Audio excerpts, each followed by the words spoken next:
Namaskaram.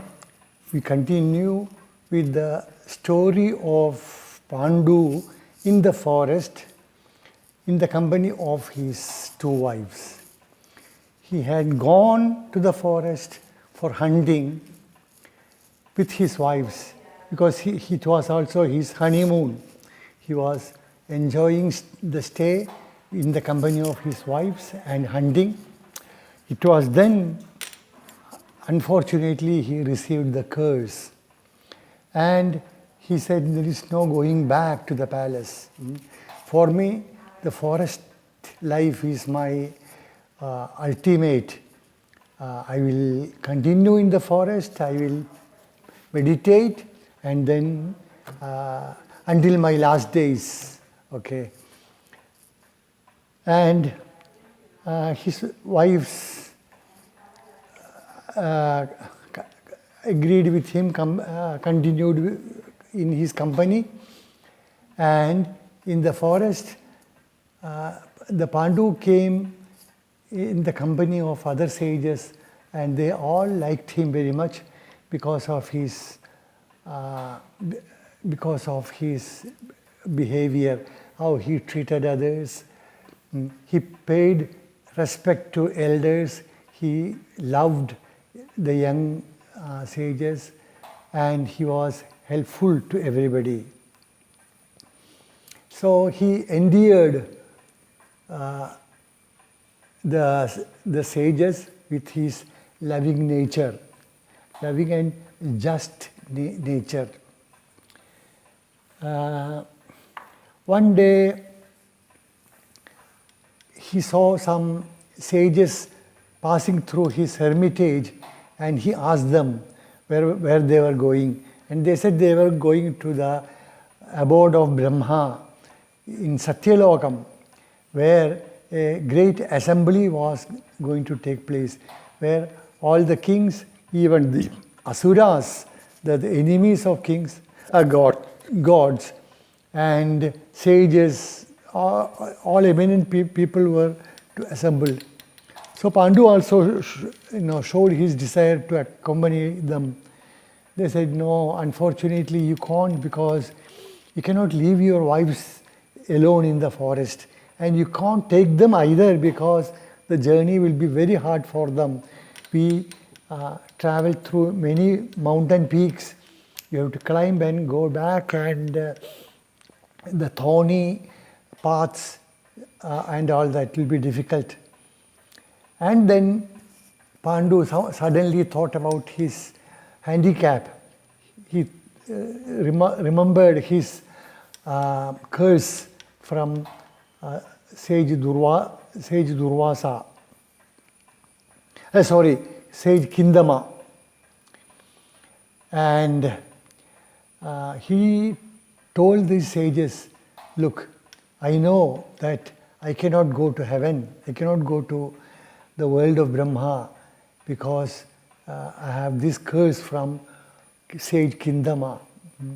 I can't have children, and without children, I can't aspire to go to heaven, because that is how one repays the debt to the ancestors, with which the debt with which one is born. It is said a man is born with dues to the gods, to the sages, to the ancestors, and also to other human beings and animals.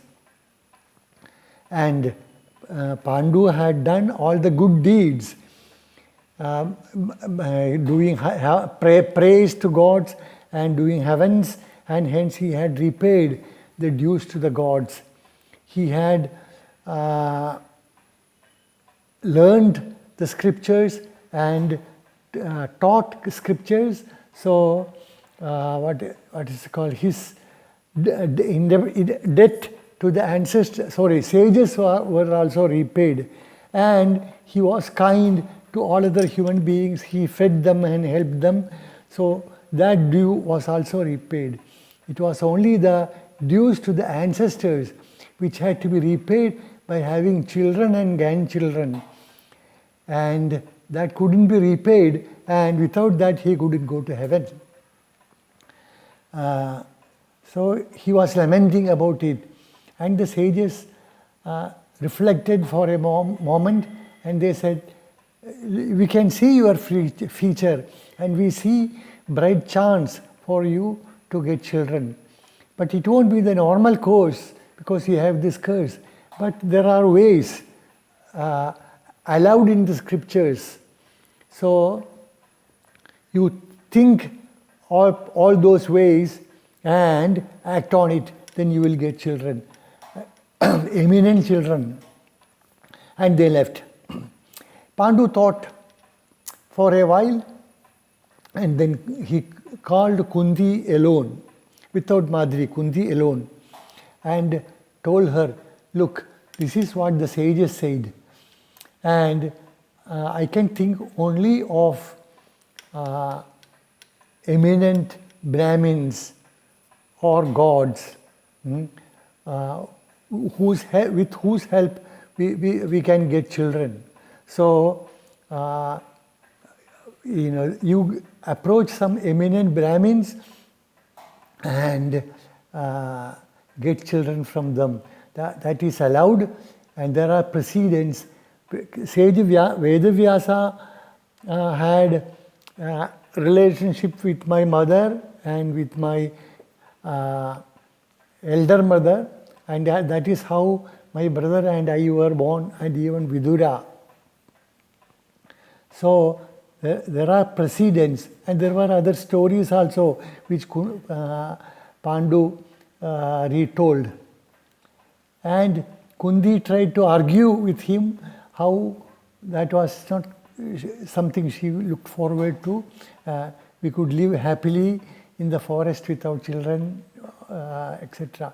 But Pandu wouldn't agree.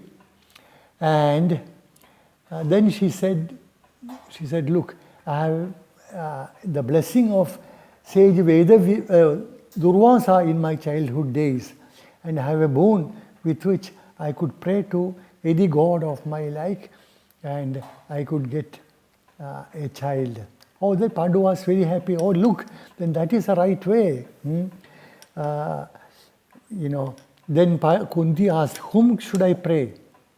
And Yudhishthira said, you pray to Yamadharma Raja, because then we are doubly sure. He is the god of right contact, right living. So when he comes and blesses you with a child, then we are sure of taking the right path. So pray to him. And Kunti did accordingly, and Yamadharma Raja came and blessed Kunti with a children after her relationship with a child. And Kunti delivered a boy who looked as bright as heaven, and who was peace incarnated. In the sense that child looked so peaceful, so happy, and a boy was born. Now we should take a diversion and go to Gandhari and see what was happening.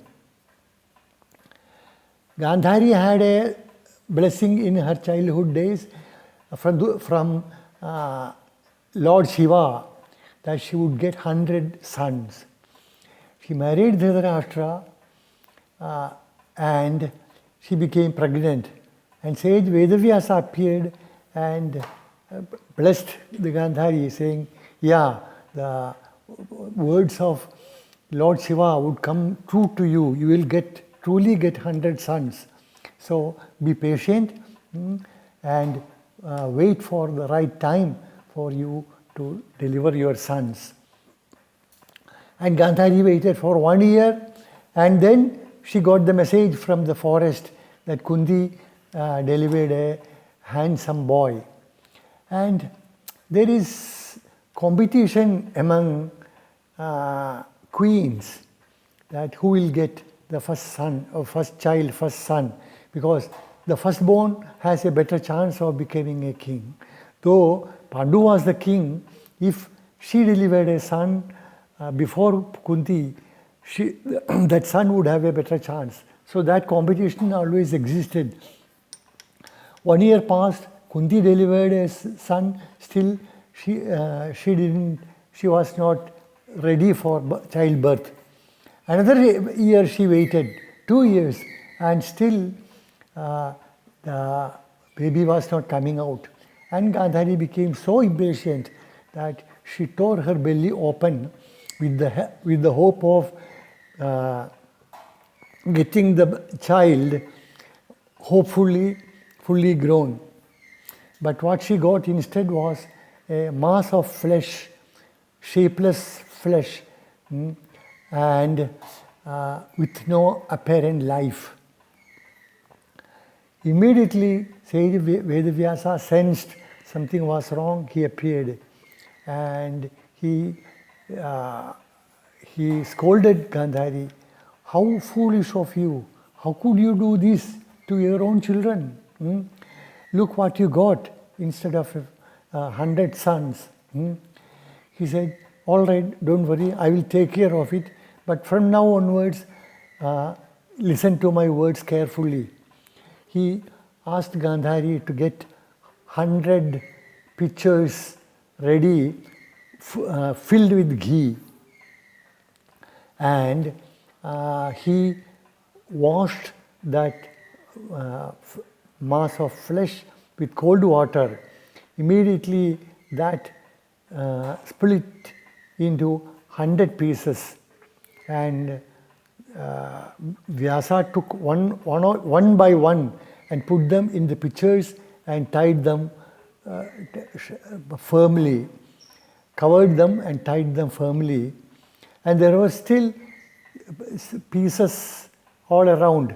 He collected all of them and put them in an 101st pitcher filled with ghee and covered that also firmly, and asked Gandhari to be patient and wait until a child with life is born, and he disappeared. We'll continue with the story tomorrow. Namaskaram.